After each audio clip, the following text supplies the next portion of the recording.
aqui a entrar na nossa página de Facebook e, portanto, olá a todos e a todas. Obrigada por estarem aqui connosco. Alexa, queres dizer olá? Podes dizer olá? Olá! Estava só assim muito singelamente a dizer. Mas, olá! E ao lado, virtualmente, da Alexa, temos Margarida, queres dizer olá? Desculpa. Olá. Portanto, estamos aqui hoje, portanto, dia 19 de fevereiro, isto também partilhar com todos e todas que nos estão a ver, que é a primeira vez que nós aqui na Mais Cidadania e neste projeto, no hashtag Cidadania, estamos a fazer um live, portanto, é algo que nós queríamos há muito tempo fazer e finalmente tivemos agora a oportunidade para convidar estas duas pessoas maravilhosas que estão aqui connosco e que vocês também já vão conhecer melhor e, portanto, hoje vamos estar aqui um bocadinho durante uma hora a falar sobre ativismo. A ideia também de escolhermos este tema está muito relacionado com o facto de nós, na Mais Cidadania, trabalharmos sobretudo com jovens e o nosso objetivo é criar espaços onde os jovens possam participar. Mas mais do que esta lógica que por vezes existe de crítica porque os jovens não participarem ou crítica porque os jovens não se envolvem, a nossa visão é um bocadinho diferente. Nós, da nossa experiência e também aquilo que nos tem mostrado o trabalho que temos desenvolvido com os jovens, é que de facto os jovens interessam-se, têm uma opinião muito forte sobre a sociedade e o mundo onde vivemos e de facto têm propostas ou pelo menos soluções para os problemas que identificam. O que acontece muitas vezes é que, vou dizer, nós os adultos queremos que os jovens participem de uma determinada forma, como nós achamos que eles devem participar e que segundo as regras que nós queremos que eles participem.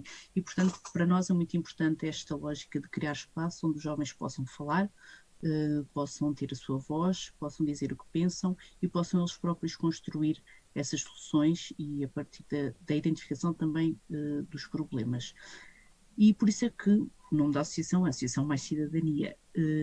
Nós normalmente estamos no Bairro Alto, temos um centro de jovens que também normalmente está de porta aberta segunda a sexta-feira, neste momento estamos fechados, mas esperamos regressar em breve. E também acreditamos que o facto de estarmos portas fechadas e em casa nos permite um bocadinho aqui refletir sobre a forma como trabalhamos e também tentar aproveitar outras oportunidades para chegar aos jovens e esta oportunidade de, se calhar, em vez de estarmos a nossa trabalho estar tão focado numa área, ser um trabalho que pode abranger jovens de todo o território nacional e quiçá de outros territórios. Portanto, este projeto, o Hashtag Cidadania, é um projeto que é financiado pelo Programa Cidadãos Ativos, que neste caso é gerido em Portugal pela Fundação Calouste Gulbenkian, em parceria com a Fundação Bissaia Barreto, e portanto, agora que já cumpri a parte formal, e que já são 18h33, acho que vou começar por apresentar aqui as nossas convidadas. Então, aqui comigo hoje, e eu chamo Maria, eu não sei se já disse o meu nome, mas pronto, para quem não souber, chamo Maria, é muito fácil. Também. Está em baixo, pronto, ótimo. Obrigada, Margarida. Então, aqui comigo hoje temos a Alexa Santos, que no meu ecrã virtual está por cima de mim, não sei onde é que está, mas pronto, a Alexa Santos é formada em Serviço Social pela Universidade Católica de Lisboa e mestre em Género, Sexualidade e Teoria Queer pela Universidade de Leeds, no Reino Unido. Trabalha em Serviço Social há mais de 10 anos e é ativista pelos direitos das pessoas LGBTI+, e feminista antirracista, fazendo parte da direção do Instituto da Mulher Negra em Portugal e da Associação pelos Direitos das Lésbicas, Clube SAF. Mais recentemente, integrou o projeto de investigação no Centro de Estudos da Universidade de Coimbra, Diversity and Childhood, em que o objetivo é transformar as atitudes face à diversidade de género na infância no contexto europeu. E muito mais coisas que a Alex, entretanto, nos vai contar, mas acho que isto já é um bom resumo e um bom ponto de partida. Portanto, antes de passar a palavra, vou só também apresentar a Margarida, e assim ficam já as apresentações feitas. Portanto, a Margarida Freitas, desde sempre quis trabalhar em projetos com impacto, trabalhar numa área com preocupações estritamente económicas nunca fez parte dos seus objetivos pessoais e profissionais. É licenciada em Ciência Política e Relações Internacionais e, após o seu curso, fez 2 estágios Erasmus+. Um desses estágios foi num centro para mulheres migrantes e refugiadas na Grécia. E esta foi uma experiência que acabou por ter um maior impacto no seu percurso, porque foi neste momento que compreendeu com as pessoas do Centro de Refugiados e Migrantes na Grécia, onde esteve a fazer o seu estágio, que quanto mais próximos cada um de nós estiver da situação, melhores intervenientes vamos ser na luta por uma causa. Eu adoro esta citação da Margarida, porque acho que de facto esta questão de quando nós queremos intervir, não é? É muito importante conhecer, estar. Eu às vezes muitas vezes é importante o estar, só estar ali e perceber, compreender a situação, não é? Então, por isso é que a Margarida nos diz que este foi um dos momentos marcantes no seu percurso até agora. O seu objetivo pessoal e profissional é trabalhar em ação humanitária, mas neste momento sentiu que precisava dedicar-se a solucionar algo que, nas palavras da Margarida, sinto na primeira pessoa, assim como outros jovens também o sentem, que é o desemprego jovem. Recentemente criou em conjunto com outros colegas uma plataforma que reúne soluções inclusivas, isto é, gratuitas e que oferecem apoio financeiro, desde programas de voluntariado, estágios, estudos, empreendedorismo, entre outros. Neste momento está a frequentar um mestrado em estudos de desenvolvimento, penso que é esse o nome, sem nunca perder, claro, o foco no desejo de trabalhar em ação humanitária no futuro. E pronto, estão feitas as apresentações e se calhar começava aqui por pedir também um bocadinho à Margarida que partilhe connosco como é que começou este percurso, não é, no ativismo, como é que conta-nos aqui, como é que começaste o teu percurso? Ok, então um bocadinho relacionado com esta ideia de eu nunca querer trabalhar numa área em que a preocupação fosse apenas económica, lucro, etc. E sempre querer trabalhar um bocadinho mais nessa área de vou ter um impacto verdadeiro na vida das pessoas, procurei sempre fazer voluntariado, ou seja, no secundário estava a estudar, mas também ia fazer voluntariado em organizações, em festivais tipo de cinema e assim. E depois, quando fui para a universidade, foi mesmo com esse desejo de quero mesmo estudar algo que me dê ferramentas para depois trabalhar em contexto internacional e especialmente em contexto humanitário. Mas claro que o curso não me deu isso tudo e por isso é que escolhi fazer estes estágios nas áreas onde gostaria de trabalhar. Mas paralelamente tentei sempre estar envolvida com organizações, tipo organizações ambientais. Quando estive em Malta estava a fazer voluntariado com Friends of the Earth Malta, onde aprendi um bocadinho mais sobre estas questões de sustentabilidade e sinto que grande parte do meu ativismo é um bocadinho focado neste ativismo passivo, mais ou menos, ou seja, quando vamos ao supermercado não comprar uma marca que não defende preocupações sociais e ambientais, mas comprar outra, ou seja, assinar petições também, ou seja, optar sempre por isto e todos estes pequenos gestos são também ativismo. Mas, como eu tinha dito e como disseste, Maria, foi mesmo na Grécia que eu percebi que tinha que resolver e tentar ajudar outros jovens a resolver algo que nos afeta. E pronto, e foi destas oportunidades de voluntariado todas que fui ganhando capacidade e percebi, ok, eu quero fazer algo e quero fazer algo à minha maneira. Ou seja, claro que eu sabia que podia fazer esta plataforma a cooperar com outras organizações ou assim, mas como tu também disseste, Maria, temos sempre tipo, os adultos querem que nós façamos as coisas de certa forma, de vez em quando. E este receio é que me fez tentar distanciar um bocadinho e ser, ok, vamos ser só jovens, temos todos entre 19 e 25 anos e vamos ser só nós a fazer isto. E foi assim que criámos a plataforma e pronto. E por enquanto este é o meu percurso no ativismo, mais ou menos. Sim. Olha, Margarida, só antes de passar aqui a palavra à Alexa, há aqui uma referência que tu fazes numas pequenas palavras que eu te pedi para tu escreveres que eu acho que é delicioso e que vou partilhar aqui com as pessoas que também estão a ver e com a Alexa, que é, tu referes assim, todo este percurso incluiu pequenos atos de ativismo. E eu acho que estes pequenos atos de ativismo merecem que tu nos expliques o que é isto dos pequenos atos de ativismo, que eu adoro. Sim, Queres nos explicar? claro que sim. Estes pequenos atos serão tudo o que nós fazemos no dia a dia, porque todos somos ativistas e todos tentamos defender as causas em que acreditamos. E, por exemplo, quando eu faço voluntariado numa associação ambiental, estou-me a consciencializar sobre um tópico e vou disseminar esse tópico para com outras pessoas. E, ou seja, eu estou a promover já uma ideia, a defender uma ideia. Ou seja, o que eu quero dizer quando digo estes pequenos atos de ativismo são todos estes pequenos gestos em que muitas vezes não é considerado ativismo, porque não é ativismo na prática, mas é ativismo no final do dia. Pelo menos é assim que eu o vejo. Portanto, é quase que quando tu começas um movimento, ou quando fazes parte, ou quando há um clique, não é? Tomas consciência, é quase como se mudasse também a tua maneira de ser e de estar, não é? E que isso é o mais importante, digo eu. Então, Não, obrigada. obrigada. Já voltamos aqui com outras questões, mas Alexa, a mesma questão para ti, portanto, como é que começou também o teu percurso neste mundo do ativismo?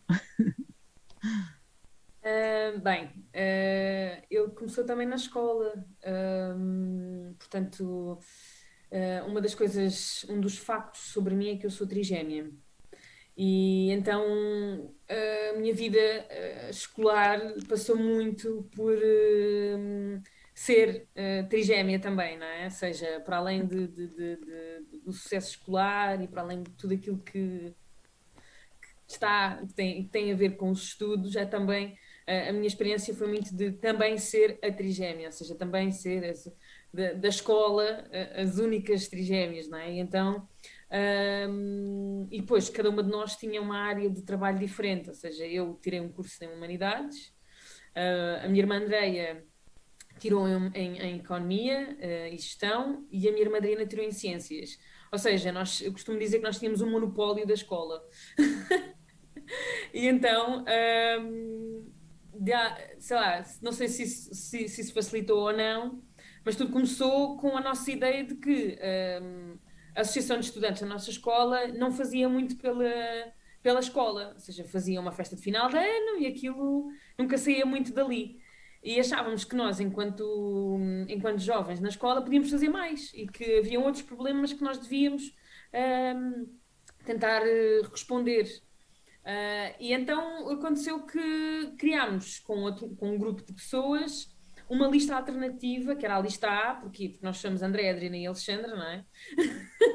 Então era a lista A que concorreu para as eleições da Associação de Estudantes. Escusado será dizer que perdemos, não é? Não é nada como aquelas coisas, uau, e ganharam, e fizeram um monte de coisas. Não, nós perdemos. Pensei trigémeas a fazer uma lista que isso era completamente revolucionário. Não aconteceu.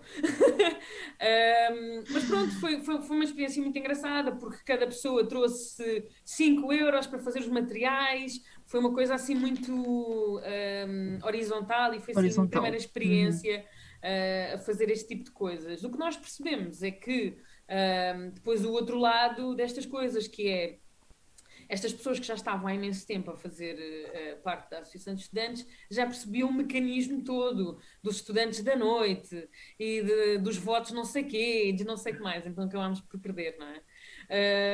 Mas não ficámos com menos vontade de continuar a fazer a mudança que nós queríamos ver no mundo, não é? Já dizia o outro. E então o que nós fizemos foi criarmos uma resposta chamada O Beco com Saída, que era um gabinete de pares em que nós tínhamos os adultos da escola, eram nossos parceiros, portanto a direção da escola deu-nos uma sala, que nós fizemos transformámos no nosso gabinete. A psicóloga da escola ia lá fazer assim uns atendimentos, mas porque nós pedíamos, a uma hora específica. E então foi como eu comecei. Depois eu percebi muito rapidamente que queria muito continuar este trabalho, ou seja, queria muito continuar a fazer um trabalho que pudesse imprimir uma mudança no mundo, não é? E acho que é muito interessante como hoje em dia nós ouvimos muito a palavra impacto e responsabilidade social, mas quando eu andava no liceu isso não eram palavras que se ouvissem, não é?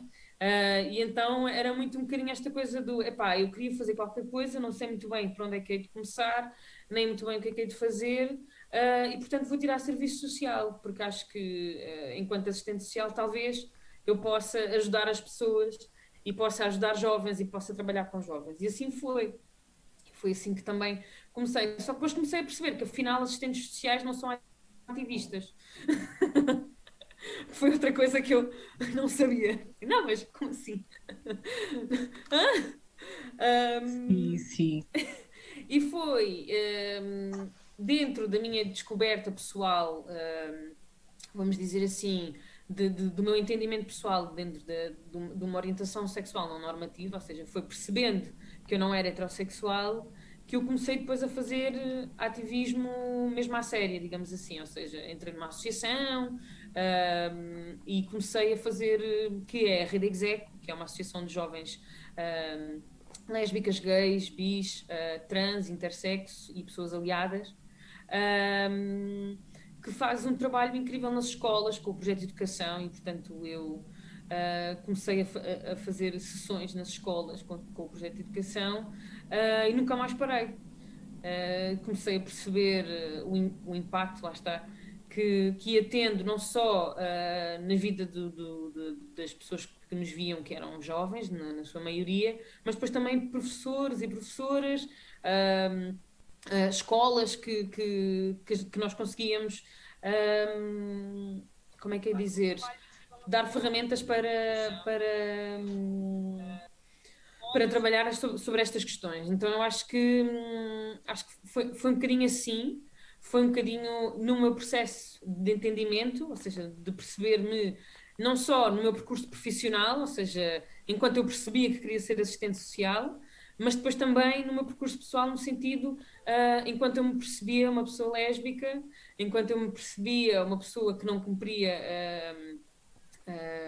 o género, da forma como era suposto, sim, os papéis de género, que eu decidi que tinha mesmo que fazer alguma coisa e que não via mais ninguém à minha volta a fazer. E então foi assim que tudo começou e que nunca mais acabou. E passado não sei quantos anos, temos a Alexa cá aqui. Estamos. Olha, Alexa, e como também fiz aqui a pergunta à Margarida, também queria fazer a ti, que era, eu vi aqui naquelas também palavras que eu te pedi para tu escreveres, vi aqui o nome de um projeto que eu não conheço e, portanto, gostava de pedir para falares um bocadinho sobre ele, que é o projeto Queering Style. Queres nos contar um bocadinho sobre esse projeto, que parece-me assim pelo nome? Sei que durou algum tempo, entretanto agora já não está ativo, não é? Mas acho que vale a pena também partilhar aqui o que é que foi este projeto ou o que é. Bem, houve uma altura em que eu decidi que ia fazer coisas que me dessem ainda mais ferramentas para eu trabalhar na minha área e com jovens LGBT. E ainda nós não utilizávamos a sigla LGBTI, ainda não pensávamos aqui nos mais, ainda não pensávamos em nada disso e, portanto, ainda era um bocadinho esta coisa de, ok, há pessoas gays e há pessoas trans e nós temos que fazer alguma coisa em relação a isto, não é? E foi um bocadinho esta coisa de perceber o que é que eu queria fazer. E então fui fazer um mestrado para Leeds, de género, sexualidade e teoria queer. E a partir do momento em que eu me sentei assim na cadeira, no primeiro dia de aulas, eu percebi, eu não percebo nada disto. Eu estou completamente às escuras. O que é isto? Quem é que são estas pessoas? Que autores são estes? Que teoria é esta? quem é que fala sobre isto? Quer dizer, e percebi que durante muito tempo estava assim completamente às escuras. Normalmente diz que quem está às escuras é que está bem, não é? Porque complexifica e aprofunda, não é? Mas aqui a minha ideia é um bocadinho esta, ou seja, eu não percebia nada daquilo que estava a passar e durante um mês eu ia para as aulas nervosíssima porque eu não entendia nada do que estava a passar nas aulas, eu lia os textos e tipo percebia um quarto, o resto eu ficava oh meu Deus, o que é que querem dizer com isto? E pronto, mas lá consegui desenvolver uma tese que se chamava Discursos e Práticas, que se chamou Discursos e Práticas de Assistentes Sociais em Portugal com Jovens LGBTI. Isto é em 2015. E neste processo de ir fazer o mestrado, de desenvolver esta tese, começo a perceber uma quantidade de termos diferentes que eu não conhecia, que eu poderia usar para mim mesma. Queer foi um deles. Queer no sentido em que queer foi uma palavra utilizada durante muito tempo como um termo pejorativo para falar de pessoas, homens afeminados, homens gays ou homens afeminados, ou seja, era uma coisa assim muito má, de ataque, etc. E entretanto foi resgatada para se poder ressignificar e para poder dizer uma coisa positiva. A palavra gay também tem essa história. E o que é que queer quer dizer? Queer uma vez uma professora minha, que é a Maria do Mar Pereira, que eu adoro, sim, fez um estudo sobre como é que se faz género no recreio, que é incrível, portanto todas as pessoas devem ver, devem ler. E ela disse: o dia que vocês souberem definir queer é porque não é isso. Ou seja, queer tem exatamente esta potencialidade de não ser definível, de ser fluido, de ser uma coisa que permite à pessoa que se identifica ser o que ela é no momento em que está e ao mesmo tempo permitir que ela se questione, que mude, e então eu achei isso qualquer coisa com que eu me identificava, ou seja, uau, realmente se eu pensar em mim há 5 anos atrás, na altura, né? Eu não era exatamente a mesma pessoa, portanto eu pensando em mim com 18 anos, depois na altura com 25 e hoje em dia com quase 34, eu não sou a mesma pessoa e esta palavra permite-me dizer exatamente e viver exatamente isso, não é? Ou nomear exatamente isso. Então eu achei que era uma palavra muito fixe. E então o Queering Style nasce exatamente desta necessidade de ver mais plataformas, mais sítios, mais pessoas a falarem sobre as suas experiências, vamos dizer, fluidas, diversas, que não se enquadram numa norma ou na norma, ou no papel de género masculino, feminino, heterossexual, cis, ou cisgénero, vá. E então foi um bocadinho esta exploração, que passava muito por uma marca visual, ou seja, muitas pessoas que usavam imagens, eu também, que não correspondiam, por exemplo, eu que sou uma pessoa que sou lida como mulher, mas não sou uma mulher feminina. E então muitas vezes usava imagens em que eu uso camisas, gravatas, laços, e um bocadinho para mostrar às pessoas que há potencialidade em nós sermos quem somos, independentemente de se isso responde ou não, ou corresponde ou não, a papéis de género ou que é esperado de nós pela sociedade. E então foi um projeto incrível que eu adorei, só que terminou também porque mandavam a fazer um questionamento assim, cada vez mais presente, que era: oh, Alexandra, ou Alexa, esse tom logo. O que é que tu achas de voltar a trazer ou de fazeres parte de uma associação que na altura estava sem direção, que é o Clube SAF? E então isto começava-me a acontecer muitas vezes. as pessoas me perguntarem-me, já ouviste falar do Clube Safo? Então, e que tal, não é?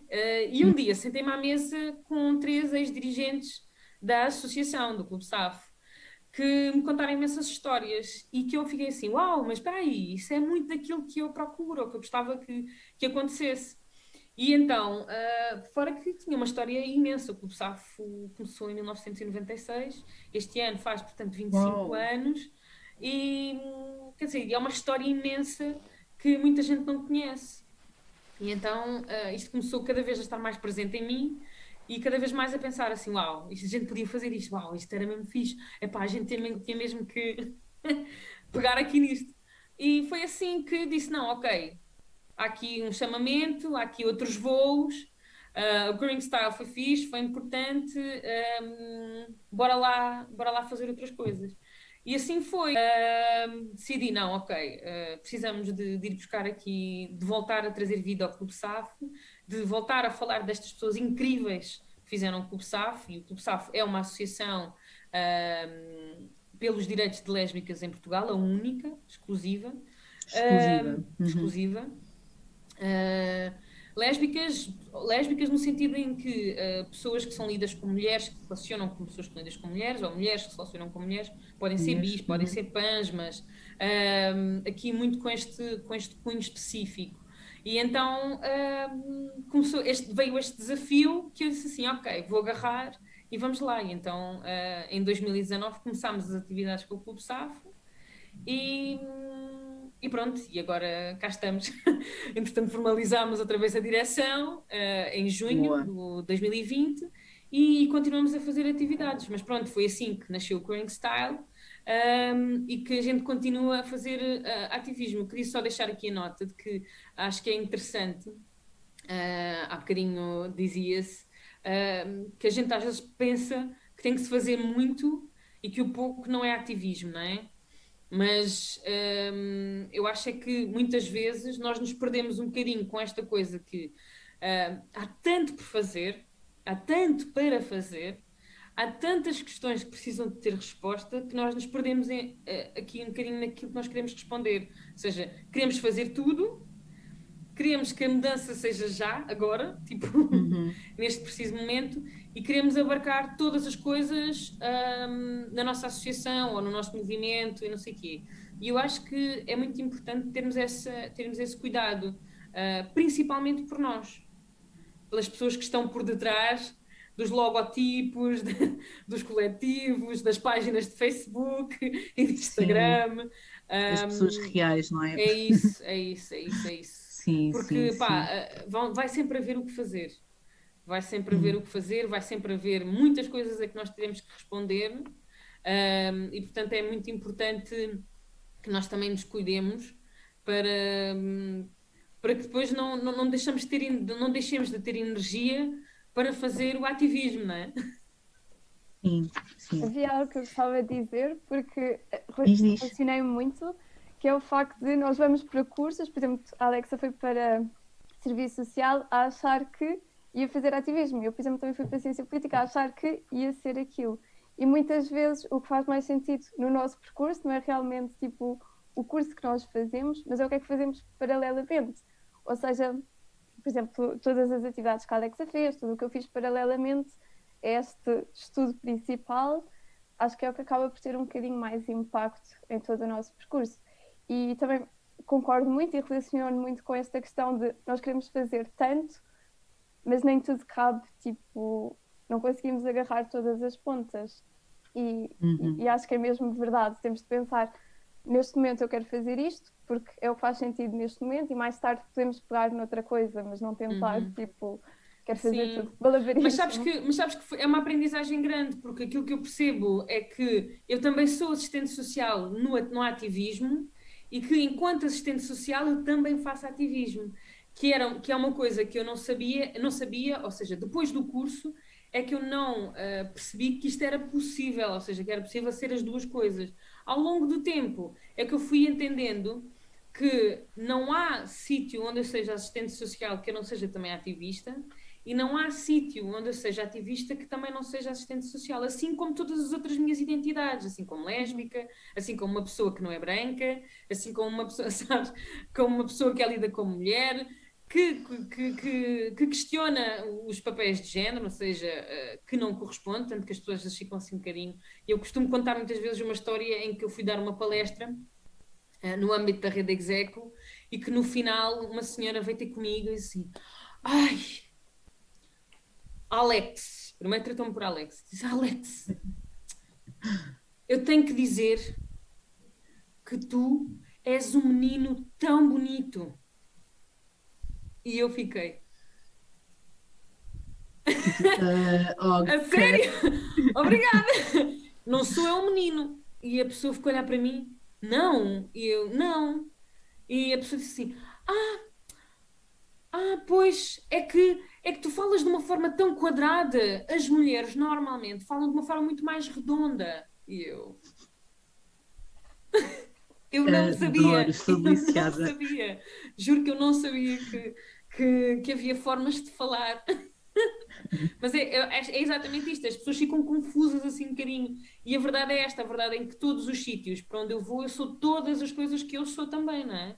E então é muito engraçado. Eu trabalhei durante algum tempo numa casa de acolhimento e que uma vez uma das jovens que eu acompanhava perguntou-me: Alexandra, porquê é que tu nunca vestes vestidos? Eu nunca te vi de vestido.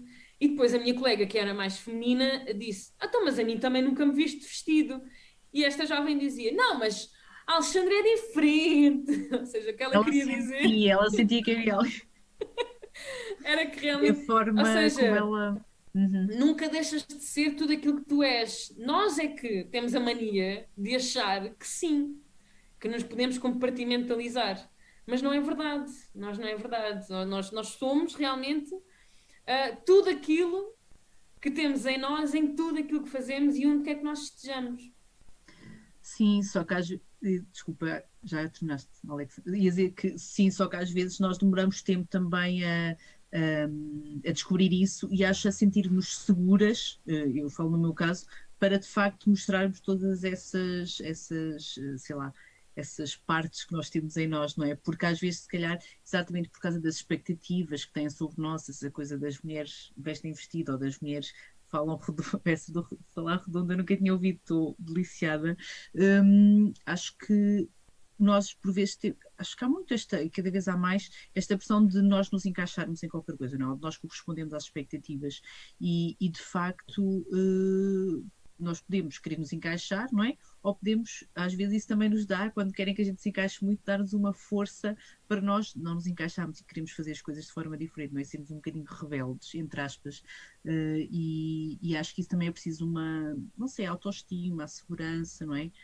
Para nós de facto conseguirmos mostrar exatamente como somos, ou pelo menos com essas várias facetas. Olha, Margarida, gostei muito da tua intervenção. Quando te ouvi agora, só me lembrei assim, bem, espero que haja muitos pais e mães a ouvirem o que a Margarida está aqui a dizer, porque por exemplo, eu sou a filha mais nova, de sete, nós somos sete, eu sou a filha mais nova e a única rapariga.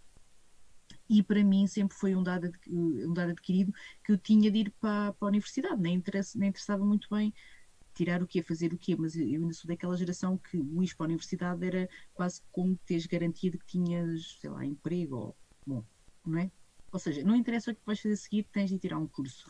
E, e de facto é muito, quer dizer, eu cada vez penso mais nisso, e por exemplo, eu tenho filhos e já não penso assim, não sei, quando tiverem 18 anos eles façam o que quiserem, olha, que saiam de casa dos pais, mas é porque eu espero ir fazer aí uma volta ao mundo e eles fiquem aí. E o pessoal diz, tu dizes isso agora, quando eles tiverem 18 anos não vais querer. Mas o que eu realmente acho é que efetivamente nós, exatamente como a Alexa também estava a dizer, nós somos todas as experiências que nós temos, não é? E apesar da escola ter nós passamos 12 anos na escola, não é?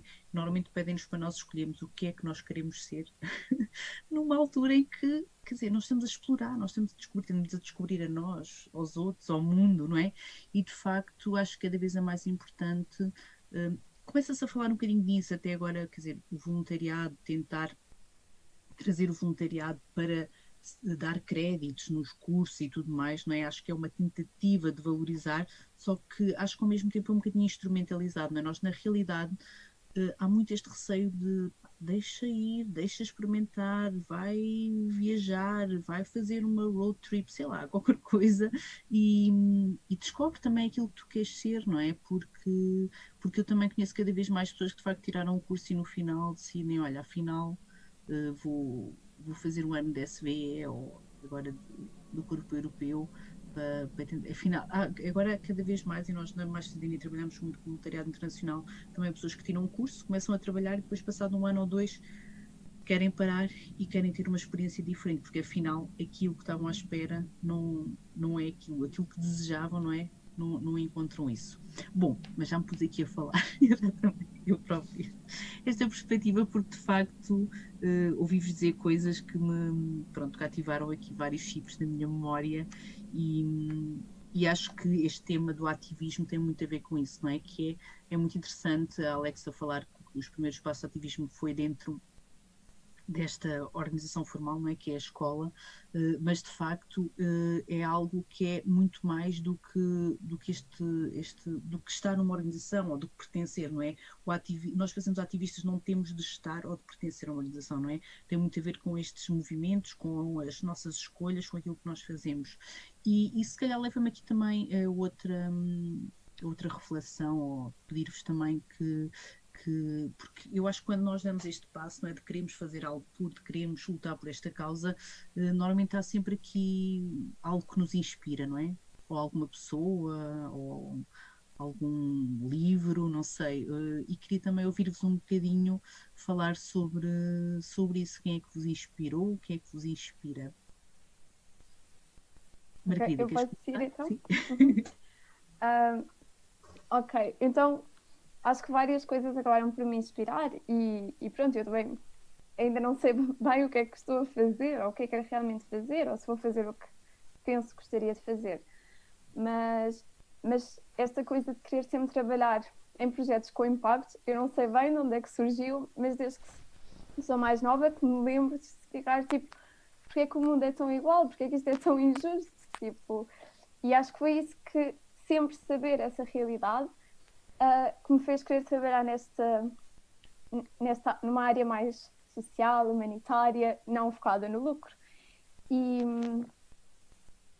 pronto, portanto, assim, em relação ao meu percurso de vida, não sei muito bem, mas pronto, depois foi a partir daí que percebi, quero fazer voluntariado relacionado com o ambiente, porque, sei lá, foi um tópico que me chamou, mas nunca foi muito pensado, tipo, aconteceu só. Mas relativamente à plataforma da Youth Cluster, eu gostava de falar um bocadinho, porque aqui houve vários focos de inspiração. Sim. Ou seja, quando eu andava à procura de oportunidades para mim, para eu participar, claro que sentia muita dificuldade, acabei por encontrar algumas plataformas tipo a Eurodesk. Eu acho que essa se calhar foi a maior inspiração de eu quero fazer algo como esta plataforma, mas destinado a jovens portugueses, ou seja, não sei muito... Não é abstrato, mas incluir oportunidades quando estou a procurar, penso que me posso candidatar e no último momento, não, Portugal não está incluído. Ou seja, algo especificamente para Portugal. E foi a participar num programa chamado Erasmus para Jovens Empreendedores que eu percebi, tipo, eu consigo fazer o meu projeto. E nós tivemos esta atividade, tipo, 2 em 2 semanas, mais ou menos, que se chamava Social Innovators Mastermind, e éramos um grupo de 8 empreendedores que queríamos fazer algo. Ou seja, todas as sessões mandávamos ideias para o ar, recebíamos feedback e pronto, e foram todas estas pessoas que me inspiraram, porque estavam também a começar o seu próprio negócio ou projeto, mas sempre na área social. E pronto, e foi daí, e se calhar também a pandemia que incentivou um bocadinho mais, porque foi, ok, isto está a ficar mal com a pandemia, portanto vou regressar a Portugal. E vou regressar a Portugal e não tenho nada para fazer. Portanto, foi aí que realmente se reuniram as condições de começar a criar esta plataforma. Ou seja, portanto, as inspirações em si. Sim, depois aqui de um momento, que é o que estás a dizer, não é? Aqui um momento também bastante, não sei, bastante down, por assim dizer, em que as pessoas ficam. E agora tentaste ver também uma oportunidade, não é? Ou aproveitares a oportunidade. Boa, portanto, aqui vários apontamentos. Sim. E tu, Alexa, quem te inspirou ou inspira? Olha, posso dizer que foram duas mulheres. A minha mãe, primeiro e antes de mais nada, mas quando falo da minha mãe também falo do meu pai. Mas a minha mãe principalmente. A minha mãe é uma mulher cabo-verdiana, que veio para Portugal com 11 anos. Ela vivia em Cabo Verde com a avó e veio viver com a mãe dela para Portugal com essa idade. A minha mãe não lhe foi permitido estudar,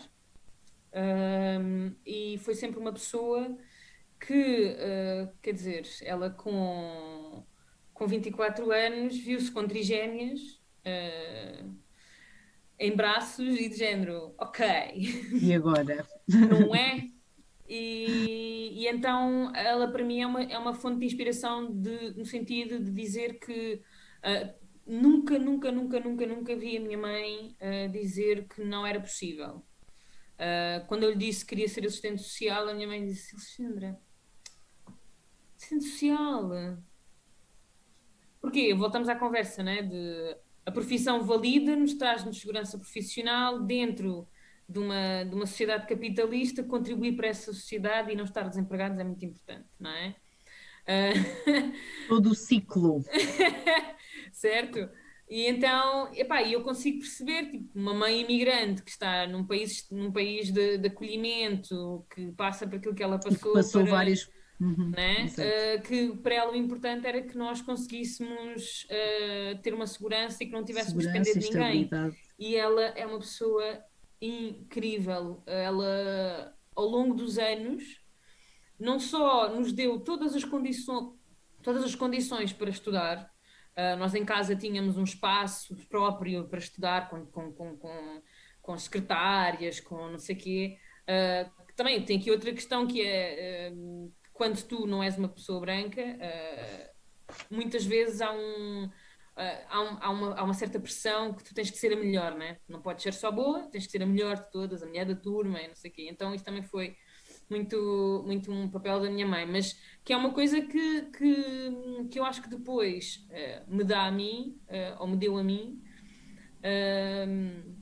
a confiança para ser e para fazer aquilo que eu queria fazer, independentemente das pessoas aceitarem, perceberem, compreenderem ou não, porque eu acho que esta é a grande mais-valia da minha mãe, porque é que ela é uma pessoa que me é tão importante no meu processo. É porque ela deu-me as ferramentas para que eu fizesse aquilo que eu quero fazer, independentemente de quem esteja no meu caminho, dos obstáculos que eu vá enfrentando. Porque ela era esta pessoa, né? Ela era a pessoa que questionava, mas que sempre nos dava as ferramentas, deu a mim, deu às minhas irmãs, para fazermos aquilo que nós queríamos, independentemente dos questionamentos dela, independentemente daquilo que poderia ser uns obstáculos. Portanto, para mim, a minha mãe é assim, alguém assim muito importante enquanto inspiração. E depois, eu diria que a Irmã Céu, que é a minha madrinha de batismo. Eu também tenho uma história engraçada de como é que eu quis me tornar assistente social, porque eu achava que ia ser professora de inglês, porque gostava muito de inglês, sempre gostei muito de inglês. E um dia conheci a Irmã Céu, que era a minha professora de religião e moral no liceu, e que um dia me disse assim: olha, e que tal ires fazer umas aulas de catequese? E assim foi. Eu com 15 anos comecei o caminho para o batismo, batizei-me por escolha própria aos 19 anos. E neste processo fui fazendo várias coisas a nível social. Portanto, dentro deste processo fiz vários retiros, vários grupos de trabalho nas zonas rurais, trabalhos com idosos, com jovens, e deu-me uma perspectiva assim diferente daquilo que era possível fazer no mundo, não é? E a Irmã Céu é assistente social e, portanto... falou-me muito do que é que uma assistente social pode ser, não é? E o que ela, enquanto assistente social, era e é, e o que ela fez. Portanto, ela foi um dos motivos pelos quais eu hoje sou assistente social. Então, estas duas pessoas são, assim, muito importantes para a pessoa que eu sou hoje. Sim. Boa. Olha, Alex, acho que está aqui a resposta àquela pergunta que nós tínhamos antes de começar o live, mas eu vou fazer a pergunta. Então, e o que é isto do ativismo no feminino, não é? Portanto, o que é isto, ou o que é que não é? Não sei. Alexa, queres começar tu? Porque, entretanto, começamos a falar sobre isto um bocadinho antes do live entrar em direto. Se calhar começamos desta vez por ti, pode ser, Margarida? Então vá, Alexa, conta-nos. Ou conta-nos ou não. O que é isto do ativismo feminino? Primeiro, eu acho que não há diferença entre ativismo no feminino e outro ativismo, não é?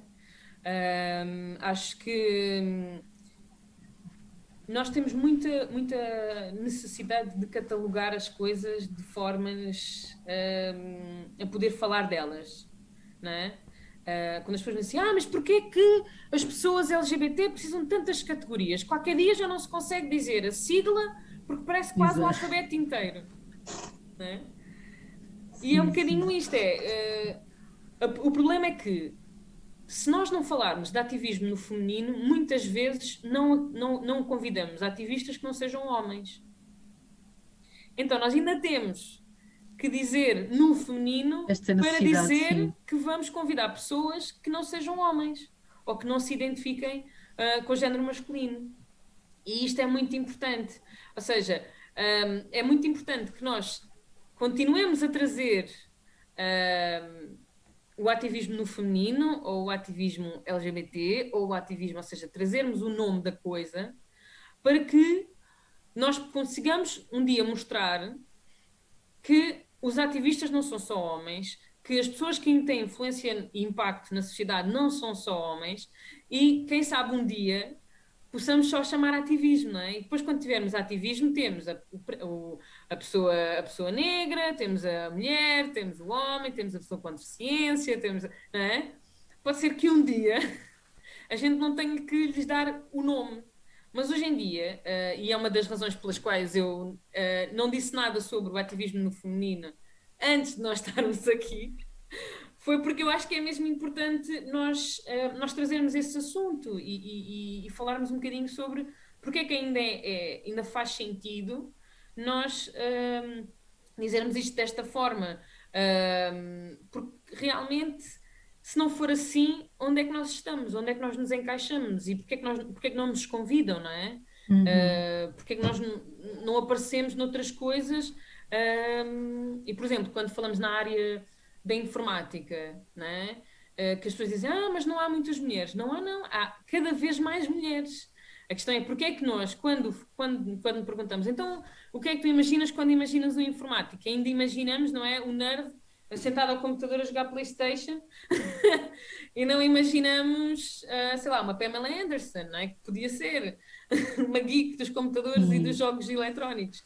E aqui, para mim, é um bocadinho esta ideia. Enquanto ainda houver invisibilidades e aquilo que as pessoas gostam de chamar de minorias, com todas as aspas mesmo, mais nós vamos mais nós ainda continuamos a ter a necessidade de nomear as coisas, de lhes dar nome, de lhes dizer que é feminismo, que é feminino, que é de mulheres, que é de pessoas LGBT, que é de género não conforme.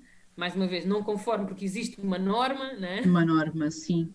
Então, é quase fazer um statement, não é? Parece que, sim, de facto, antes de entrarmos aqui em direto, começámos um bocadinho a falar sobre isto e eu estava a falar com a Alexa e com a Margarida, de facto, este nome surgiu-nos assim muito espontaneamente e nem foi muito refletido e não tinha pensado, de facto, numa série de questões que depois, entretanto, começámos a falar e acho que tem muito a ver também com, pronto, com exatamente tudo isto que agora também falaste, Alexa. Obrigada.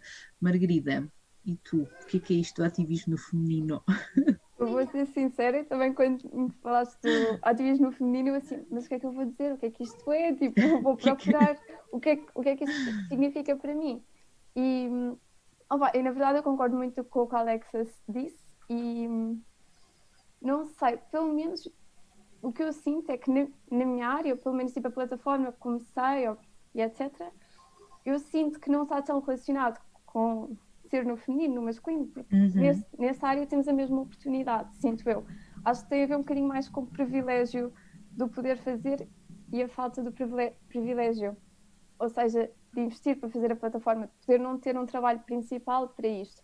E acho que isto nos afeta várias pessoas em múltiplas esferas. Por exemplo, quantos jovens é que têm de estar a trabalhar e estudar ao mesmo tempo?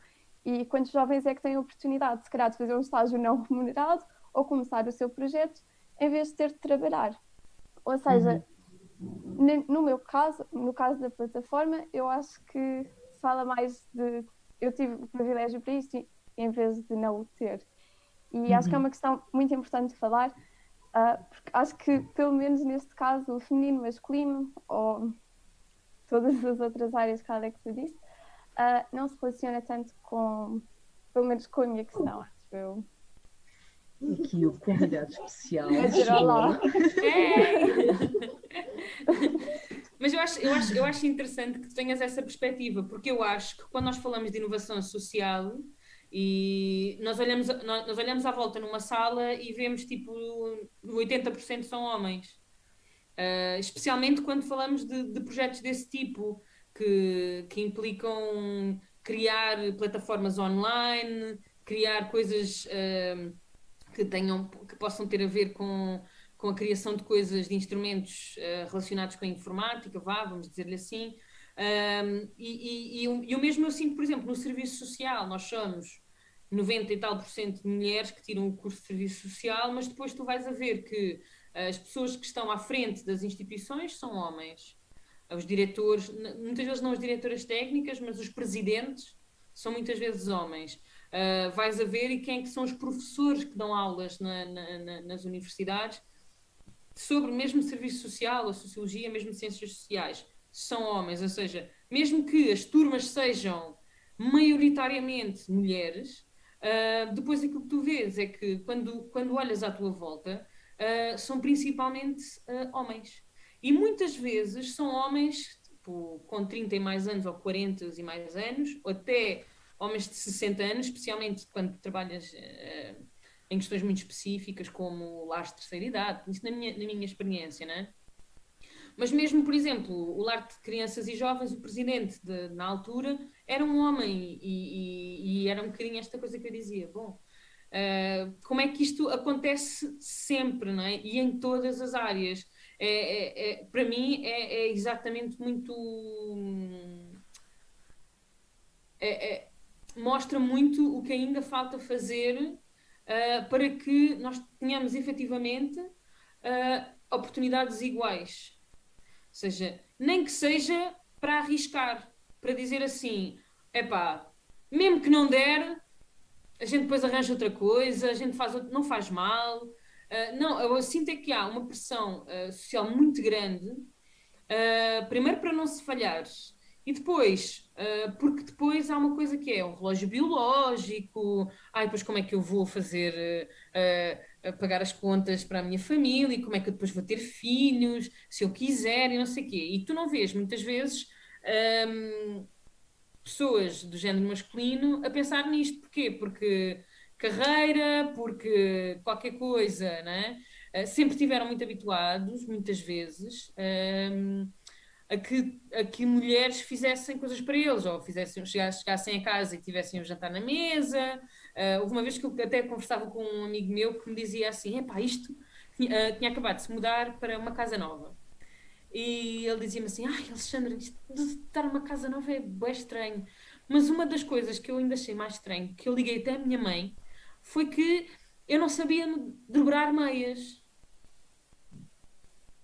E eu perguntei-lhe, então, mas tu nunca viste a tua mãe dobrar meias? E ele dizia-me, não, eu vi a minha mãe muitas vezes a dobrar meias. Então, e nunca pegaste um par de meias para dobrar?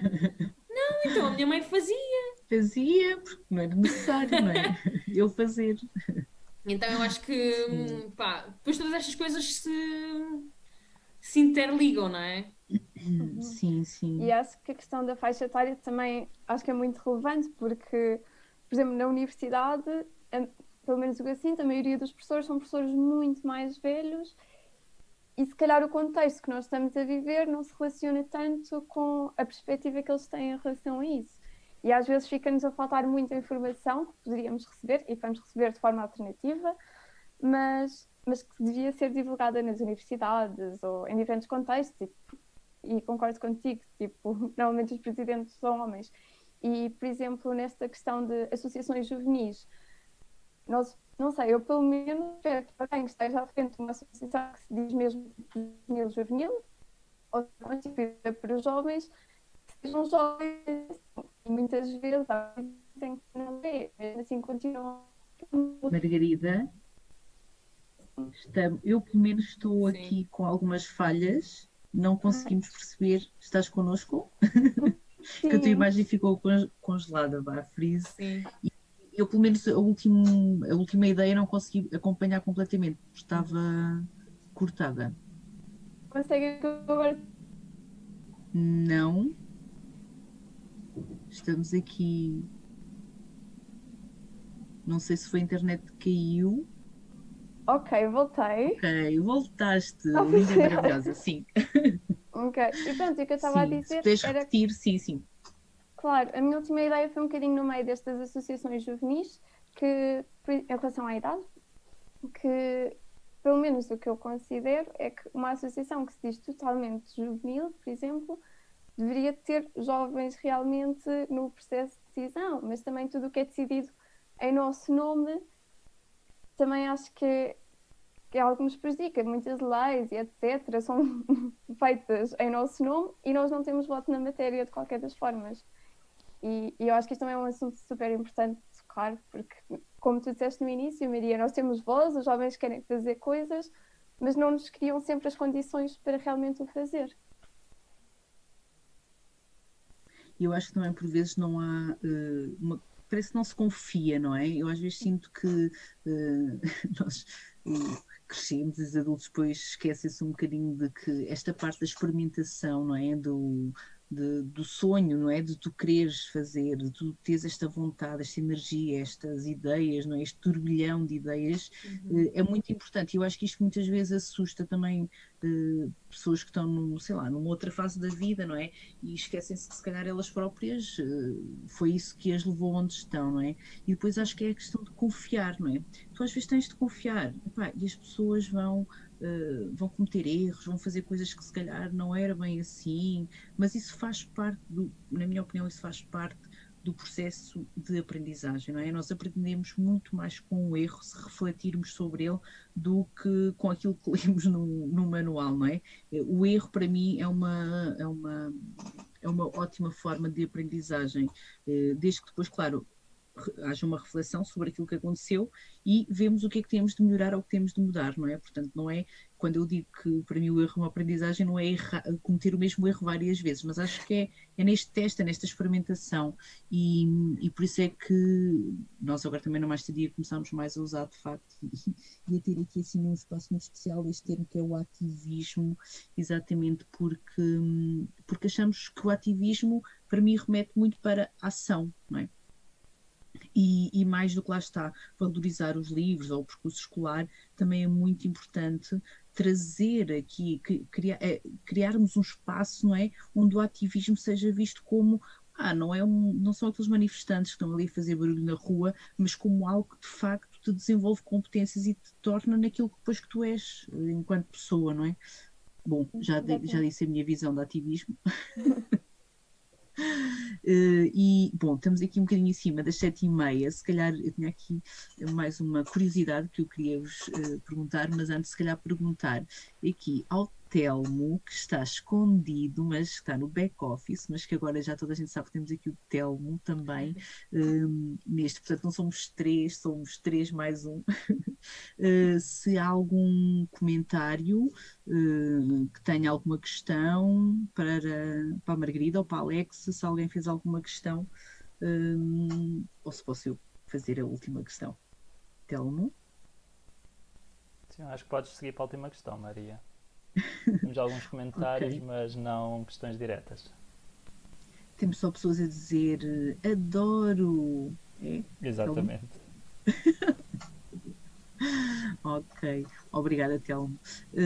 Sim, aqui um bocadinho, se calhar, para os últimos, vamos, 5 minutos, também aqui perguntar como é já vamos falando um bocadinho sobre isto, mas agora se calhar perguntar diretamente como é que vocês veem exatamente este movimento ou este conceito e a ação do ativismo atualmente em Portugal, não é? Isto também tem havido nos últimos, não sei, 2, 3 anos uma série de movimentos que se têm criado, não é? Até aqui um bocadinho associado a populismos e a máquinas partidárias, e o ativismo, eu pelo menos, agora já não, mas eu pelo menos falava sempre do ativismo muito numa lógica ligada a manifestações ou ações de voluntariado, mas na realidade também há um ato de terrorismo, pode ser também visto, também visto como ativismo, né? Portanto, eu normalmente vejo sempre o ativismo pela parte mais positiva, não é? Mas na realidade o ativismo, exatamente como tudo na nossa vida, tem e estas várias nuances. E então queria também ouvir um bocadinho o que é que vocês acham, como é que vocês acham que é visto o ativismo hoje em dia aqui em Portugal, pela sociedade portuguesa, e também da vossa experiência. Quem quiser começar agora a última questão, deixa o vosso critério. Queres ir, Alexa? Bem, eu queria pegar em duas coisas que vocês estavam a discutir agora. Uma delas é a questão do adultismo, ou seja, a ideia de que os adultos é que têm as respostas para tudo e que as pessoas jovens não. Há bocadinho, quando leste a minha biografia, falaste de um projeto em que eu faço parte, que é o Diversity in Childhood, ou em português, Diversidade na Infância. Isto é um projeto do SES, do Centro de Estudos Sociais da Universidade de Coimbra, que é coordenado pela Ana Cristina Santos e pela Mafalda Esteves, e em que uma das coisas que nós existem muitos estudos sobre questões LGBT, mas muito poucos estudos sobre crianças que não respeitam normas de género, não é? Ou seja, de género diverso. E existe muito menos ainda o que é que profissionais de várias áreas podem fazer em relação no trabalho com estas crianças e jovens. Porquê? Por causa disto mesmo, quer dizer, a gente acha que as crianças e os jovens não se expressam em relação ao género. Ou seja, aquilo que a gente acha, daquilo que nos vem ensinando, é que é muito importante que a gente conduza as crianças para saberem o que é rapaz e o que é uma rapariga, para não confundir ninguém, não é? E aquilo que nós percebemos é que, independentemente daquilo que nós possamos ensinar, as pessoas têm a sua maneira de estar e de ser na vida, independentemente daquilo que seja a norma que é culturalmente construída. E então eu acho e respondendo também à tua pergunta, eu acho que o ativismo em Portugal tem passado muito por isso, por se diversificarem e ao mesmo tempo complexificarem as lutas. Ou seja, ao mesmo tempo que, por exemplo, nós víamos no início do feminismo as feministas a não quererem ser conotadas com as lésbicas, por exemplo, dentro daquilo que é a nossa experiência de ativismo lésbico. Hoje em dia nós vemos um feminismo que tende a ser cada vez mais interseccional, que tende a ser cada vez mais consciente das diversidades e ao mesmo tempo a querer responder a várias coisas. O que é que eu acho que é muito importante fazer é que a gente não se esqueça nunca de que há uma história, de que há processos e que quanto mais nós conhecermos, mais nós temos a capacidade de construir sobre, não é? Acho sempre muito interessante quando alguém me vem assim, como se estivesse assim a inventar a roda. Vamos fazer não sei o quê, não sei o que mais. E eu digo, olha, sabes, não sei quando, já se fez não sei o quê e não sei quem, já fez não sei quantos. Se calhar podíamos mudar, podíamos falar com outras pessoas, não sei o quê, e as pessoas ficam, realmente, não sabia, não sei o quê, não sei o que mais. Então eu acho que isso é muito importante. E é importante perceber que, há bocadinho dizias, não é só as pessoas que estão na rua a fazer barulho. Mas tu podes fazer o teu ativismo em casa, na plataforma, e depois sair à rua. é muito importante que a gente saia das nossas quatro paredes. É muito importante que nós sejamos visíveis. É muito importante que as pessoas não pensem que é só uma minoria de pessoas que está ali a falar do clima. Ai, qual que é? O buraco do ozono? Ai, isso aí é mais tapafúrdia, não é? E depois não há aquelas pessoas que são contra a ciência, né? Que dizem assim, não sou nada contra a ciência. Eu, no sítio onde eu vivo, isso não se vive assim, eu ainda tenho as 4 estações, está bem? Pronto. Então eu acho que é muito importante que a gente saia à rua e que a gente seja visível e que sejamos muitas pessoas.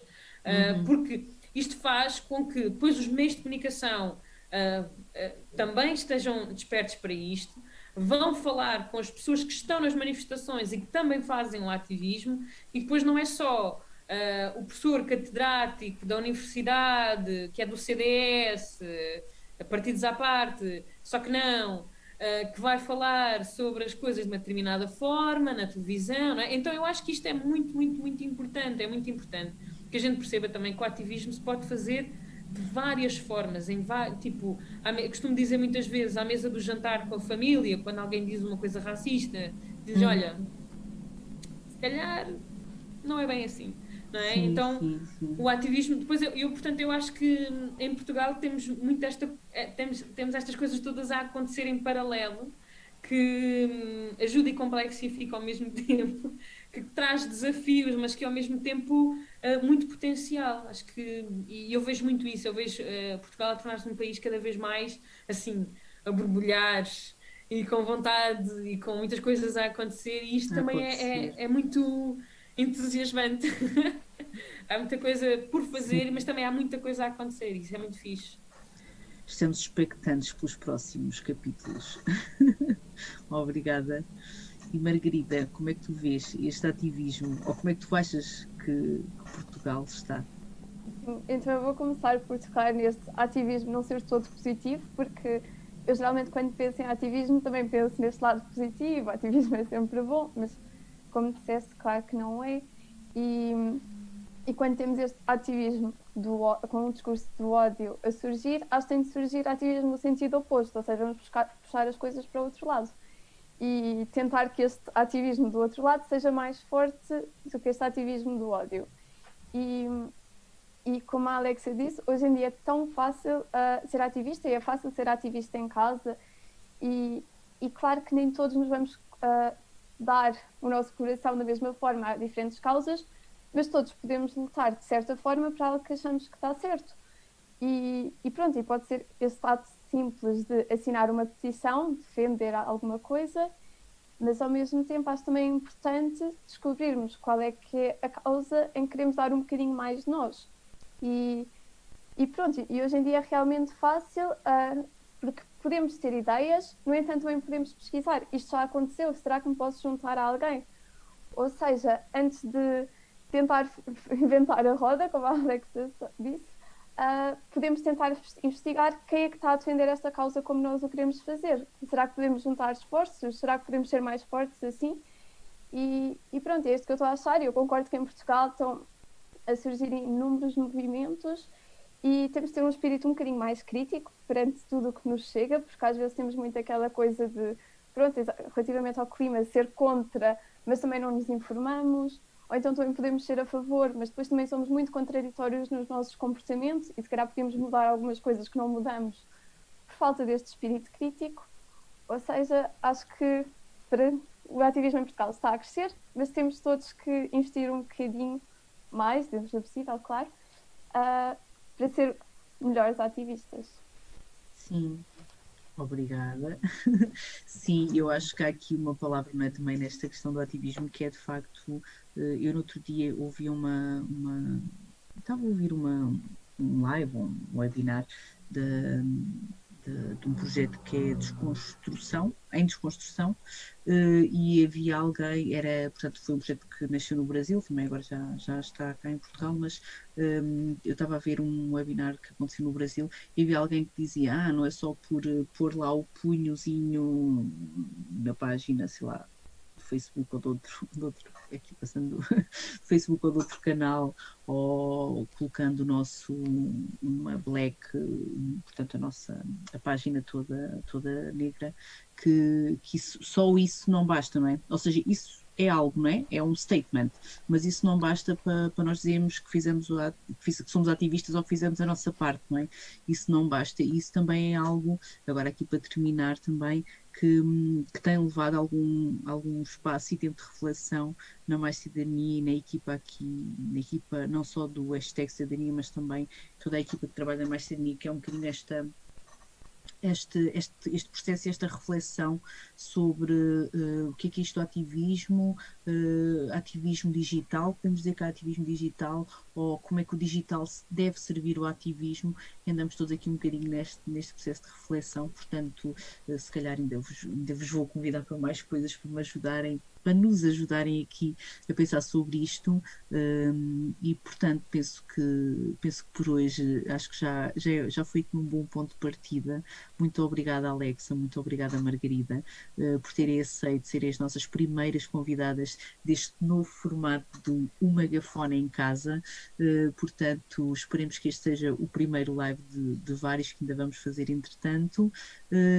E pronto, para já acho que é tudo. Eu gostei muito, foram inspiradoras para mim, e estou aqui também agora com vontade de pegar em algumas das coisas que estivemos aqui a falar e fazer mais atividades e preparar mais coisas para os jovens e para as pessoas com quem nós trabalhamos. Obrigada. Não sei se tem alguma última palavra, entre aspas, a última palavra aqui no live, se querem dizer alguma coisa ou se podemos encerrar. Sim, ainda bem que estás com inspiração para continuar a fazer ativismo online aqui, não é? No Mega. Agora tem de ser um bocadinho. Obrigada pelo convite, também gostei muito deste bocadinho, e queria deixar a mensagem.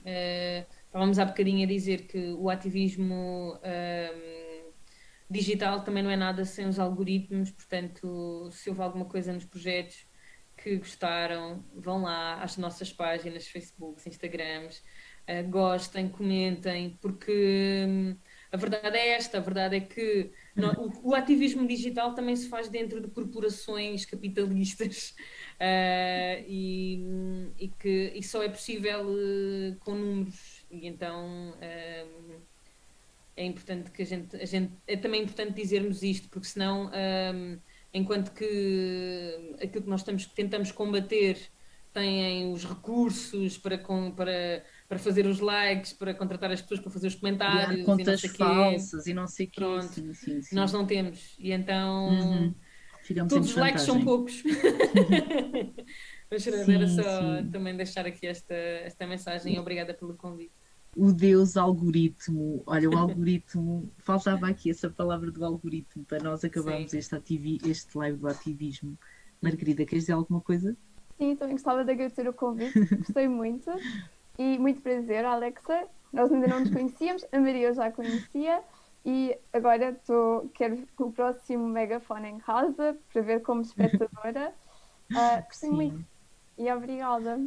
Ok, obrigada. E a minha última frase era exatamente nesse sentido de, se querem ficar a par das novidades do que andamos a fazer, de quando é que vai ser o próximo live, sigam a página de Facebook, de Instagram do projeto, que é conectados.cidadania, e este live também vai ficar disponível para verem posteriormente no nosso canal do YouTube. Obrigada, um grande beijinho, bom jantar e vemos em breve. Obrigada.